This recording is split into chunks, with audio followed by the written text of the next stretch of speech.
Bienvenidos a Museos Inteligentes, primer podcast dedicado al análisis de tendencias museológicas de América Latina, completamente desarrollado en español.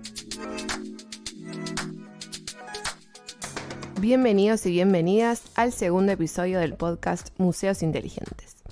Como les dije en el primer capítulo, la idea del podcast es que podamos discutir y pensar diferentes tendencias museológicas que están ocurriendo en el campo.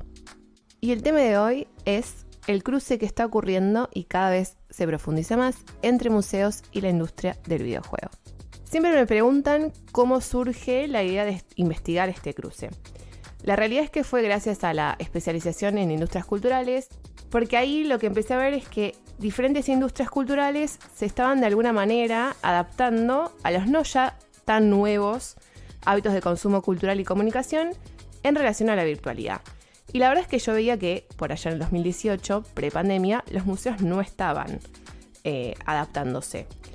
Y a la vez también lo que veía es que lo nuevo, entre comillas, no estaba matando a lo viejo. De hecho, hay un término en inglés que me gusta bastante, que sería la traducción como remediación. O sea, como un mismo contenido toma nuevas formas, se consume por nuevos medios, pero no necesariamente elimina al anterior, porque hay una idea de complementariedad. Complementariedad entre lo analógico y lo virtual. Por ejemplo, hoy tenemos shows masivos de música y Spotify, Netflix y los cines, Radio M, radios online y podcasts. Por eso, un día se me encendió la lamparita y googleé museos y videojuegos. Y también en inglés, Museums and Video Games. Y ahí empezaron a aparecer muchos proyectos que yo hasta el momento no conocía, debo decir, en general del extranjero y en inglés. Y a partir de esos empecé a hacer como una pequeña clasificación. Una clasificación que teoricé en varios papers y diserté en diferentes congresos, que ahora les voy a contar. Pero antes traje un colega mexicano, el doctor René Cepeda, que también siendo del palo museológico de la curaduría, de a poco comenzó a vincularse con la industria del gaming. Puntualmente está trabajando justamente este vínculo, el cruce entre el videojuego y el museo, pero desde una perspectiva de tomar al videojuego como una obra de arte u objeto cultural a ser expuesto en una exhibición. Y nos recomienda la siguiente muestra. Otra exhibición que creo que fue bastante importante fue la de Video Games de DNA, Play, Design, Disrupt. Esta es una exhibición distinta porque no enfoca el videojuego como un objeto de arte. El DNA, el Victorian Albert Museum en Londres, es un museo de diseño. Entonces, la aproximación al videojuego aquí es más desde sus aspectos técnicos, desde sus aspectos de diseño. Sin embargo, es una exhibición que fue bastante bien lograda, que combina la idea de que, bueno, no podemos jugar con todo porque pues nunca acabaríamos, pero también nos presenta cosas jugables en pequeños fragmentos que son bastante digeribles. Otra cosa muy buena que tiene es que combina tanto juegos indie como juegos móviles, como juegos de lo que son plataformas AAA, como son el PlayStation, el Xbox, la PC, ¿no? Bien, volviendo a la clasificación que les prometí, vamos a empezar a desarrollarla.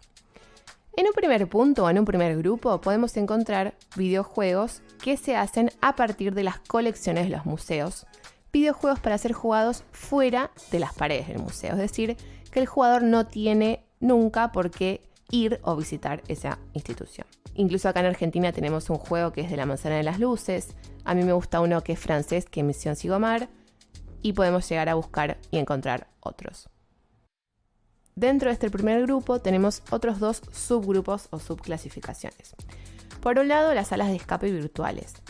Muchos museos tenían pre-pandemia salas de escape analógicas presenciales, con la pandemia tuvieron que volcarse a la virtualidad. ¿En qué consiste? Consiste en ubicar a jugadores, un grupo de jugadores que contrarreloj tienen que saldar o solucionar un enigma, y estos obviamente están encerrados en una sala, ¿no? Valga la redundancia. Contrarreloj entonces tienen que resolver este problema, y muchos museos lo que han hecho es encerrarlos o recrear la sala virtual, los encierran ahí y el enigma en general va a estar relacionado con la historia del museo y sus colecciones.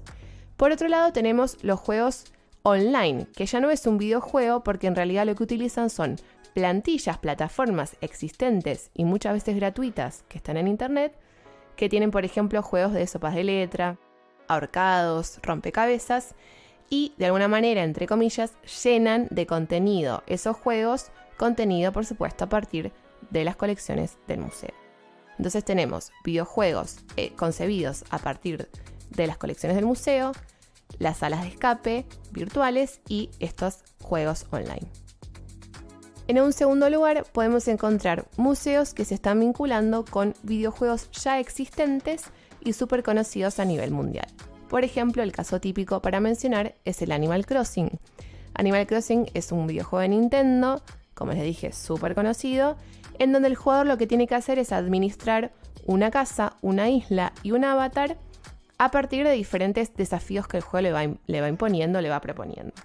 Entonces, uno de los desafíos, por ejemplo, es decorar tu casa y decorar tu avatar.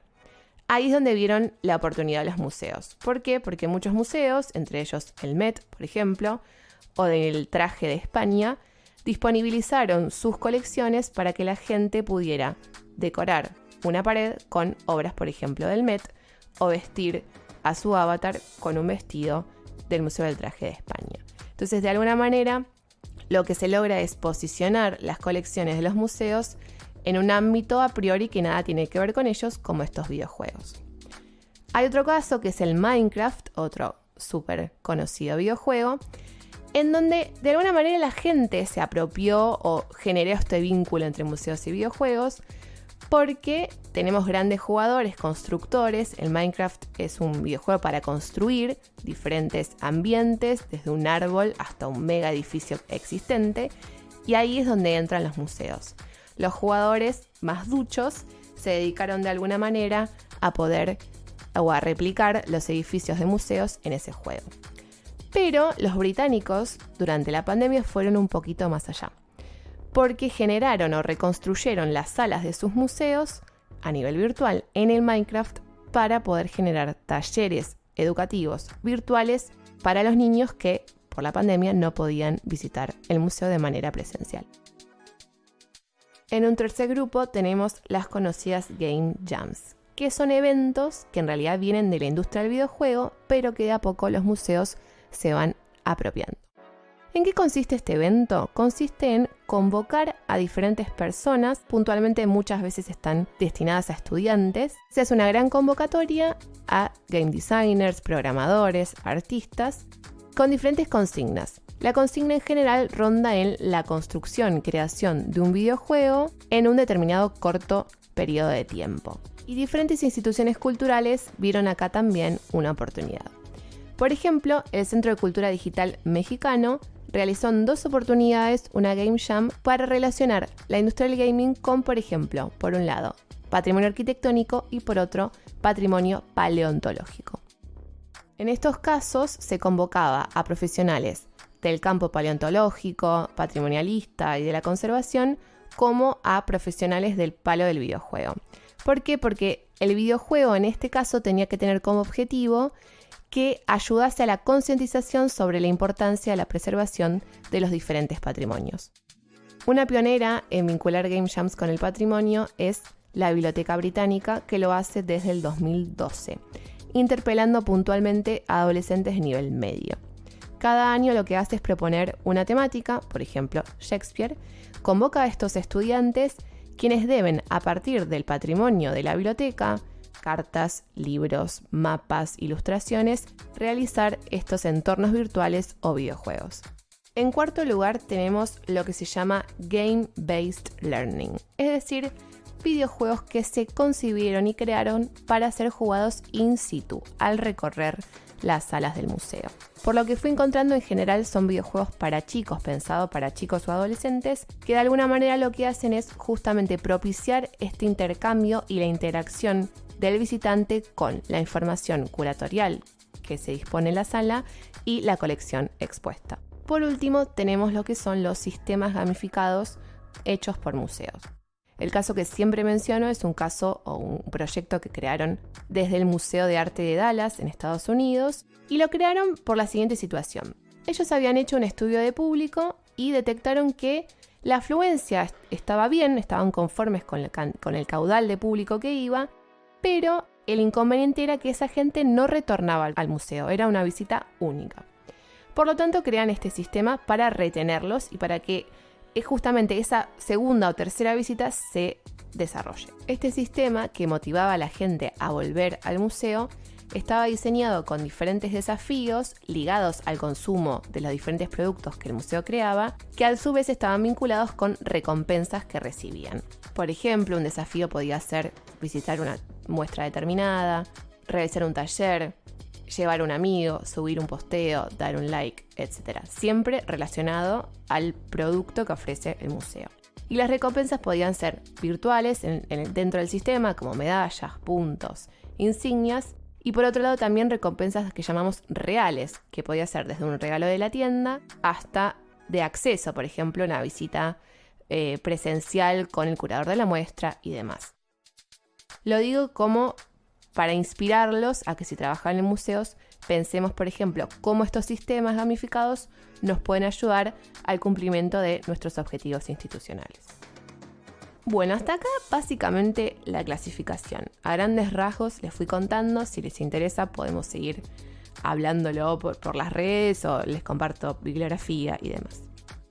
Creo que esta nueva alianza puede traer muchos beneficios a los museos. De hecho, por eso me interesé en un primer momento.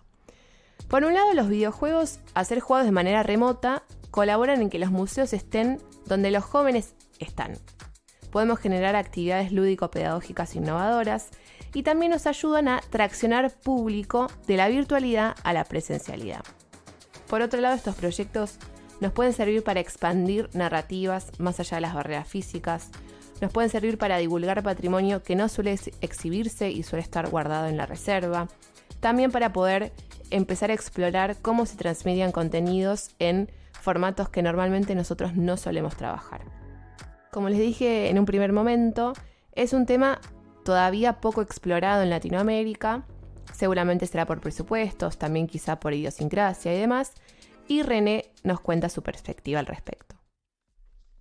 Por lo que he visto, por lo que veo en términos de cosas que se anuncian, de exhibiciones que existen, es muy limitado. Creo que el pueblo, el público más bien, el público mexicano no está tan abierto a estas expresiones. Los jóvenes sí, pero la mayoría de la gente mayor, y mayor hablamos de gente de 35 para arriba, tienen como una resistencia a lo que es el arte digital para empezar, pero también para experiencias que no son conservadoras visualmente. Entonces, lo más que llegamos a ver a veces es cosas que hacen mucha referencia a los 60s. Visible lo que él está haciendo, y eso ni siquiera es videojuegos. Entonces, ¿cómo hablamos de algo que todavía se ve como lo que le llaman low art, ¿no? Algo que es coloquial, de entretenimiento, vacuo, etcétera? Y es porque el contexto que tenemos generalmente de los videojuegos son cosas como Call of Duty o Mario Bros, ¿no? Entonces, creo que eso limita un poco. Hacen falta game jams, hace falta que los medios noten y publiquen y distribuyan y diseminen y hablen del arte de los videojuegos, ¿no? Y más específicamente de videojuegos como arte. Porque no hay esa discusión, no existe en México al nivel popular. Existen pequeños grupos. Si les gustó este segundo episodio, pueden seguirme en Instagram en @florcroiset, desde donde suelo compartir más detalle de la investigación que realicé sobre este vínculo y también lo que voy encontrando a vivo. El próximo episodio va a ser sobre un tema que normalmente trae mucho debate, porque va a ser sobre museos, propiedad intelectual y acceso abierto. Quizás sea un tema un poco más duro, pero créanme que vale la pena. Lamentablemente no nos enseñan este tipo de temáticas en la facultad. Así que nos vemos en la próxima. Soy Flor Croiset, pensando en museos desde Argentina. Hoy podés escuchar el podcast Museos Inteligentes gracias al Fondo Metropolitano de la Cultura, Artes y Ciencia de la Ciudad de Buenos Aires, que financió la labor de sus integrantes. En locución y producción, Florencia Croiset. En edición, Eduardo Rábago. En comunicación, Agostina Lombardo.